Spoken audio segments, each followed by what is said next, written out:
శ్రీ గణేశాయ నమ. శ్రీ సరస్వత్యై నమ. శ్రీపాద శ్రీవల్లభ శ్రీ గురు దత్తాత్రేయాయ నమ. శ్రీ కుక్కుటేశ్వర వైభవం 9వ భాగం.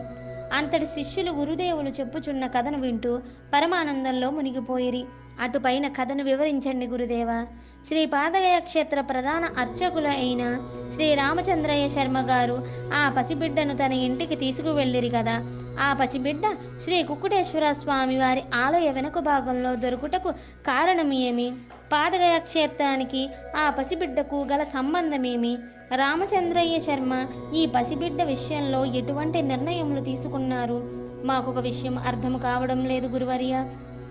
అది ఏమనగా, చాకలివారి ఎంట పుట్టిన కుక్కుటేశుడు బ్రాహ్మణుని ఎంట పెరిగిన అమ్మాయితో వారి వివాహం జరుగుతుందని మీరు చెప్పి ఉంటిరి కదా. అలా జరుగుట అసంభవము కదా.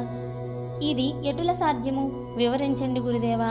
అటుపైన ఏమి జరిగిందో వినాలని మా మనసులు ఉవ్విళ్ళు ఊగుచున్నవి అని శిష్యులు అనేక విధములుగా గురువుగారిని తమ సందేహములు తెలుపమని అడుగగా, అంతటి గురుదేవులు వారి సందేహములు అన్నీ తీర్చుటకు తదుపరి కథను ఈ విధంగా చెప్పనారంభించిరి.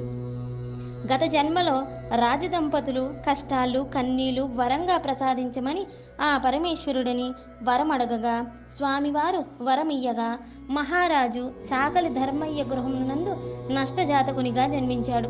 మహారాణి శ్రీ పాదగయాక్షేత్ర వెనుక భాగంలో శ్రీ రాజరాజేశ్వరి అమ్మవారి శనగల మాన్యంలో ఆడపిల్లగా దొరికినది. ఈమె అయోనిజ. ఆమె జన్మ రహస్యం ఒక్క పరమేశ్వరునికే తెలుసు. వీరిద్దరూ ఈశ్వర వరప్రసాదంతో అవతరించిన దైవాంశ సంభూతులు. వీరి కళ్యాణం లోక కళ్యాణం. అమ్మవారి శనగల మాన్యంలో దొరికిన అమ్మాయిని తన ఇంటికి తీసుకువెళ్ళి ఒక ఆలోచన చేసి, పీఠికాపుర పట్టణమంతా ఆడపిల్ల దొరికినది, మా వద్దనున్నది అని చాటింపు వేయించెను. ఆ పసిబిడ్డ మా బిడ్డయ్యే అని ఎవ్వరూ ముందుకు రాలేదు. అప్పుడు రామచంద్రయ్య శర్మ గారు ఒక ఆలోచన చేసిరి. ఈ బిడ్డను మనమే పెంచి పెద్ద చేద్దాము అని అనుకున్నారు. ఎందుకనగా రామచంద్రయ్య శర్మ గారు ఆ జన్మ బ్రహ్మచారి. అతని వద్ద ఒక పరిచారకుడు ఉండేవాడు. అతని పేరు చాకలి శివయ్య. ఆ రోజున రామచంద్రయ్య శర్మ గారు చాకలి శివయ్యతో ఈ విధంగా పలికిరి.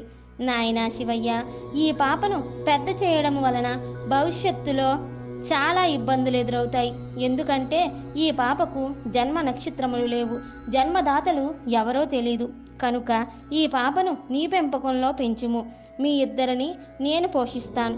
ఈ పాప చాకలి శివయ్య కుమార్తెగా పెరగాలి. అప్పుడు ఎటువంటి ఇబ్బందులు తలెత్తవు అని రామచంద్రయ్య శర్మ గారు పలికి ఆ అమ్మాయికి నామకరణము చేయుటకు ఒక శుభముహూర్తమున నిర్ణయించిరి.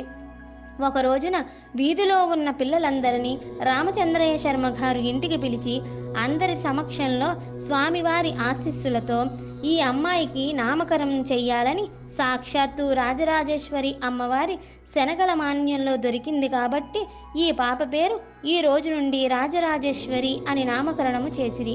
అక్కడ ఉన్నవారందరూ అమ్మవారి పొలంలో దొరికింది కాబట్టి ఈమెను పోలమ్మ అని ముద్దుగా పిలుస్తూ ఉంటారు.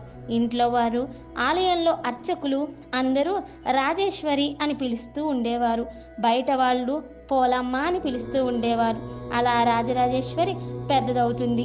ఇద్దరు తండ్రుల నడుమ అల్లారు ముద్దుగా పెరుగుతుంది. 5 సంవత్సరాల వయసు వచ్చినది.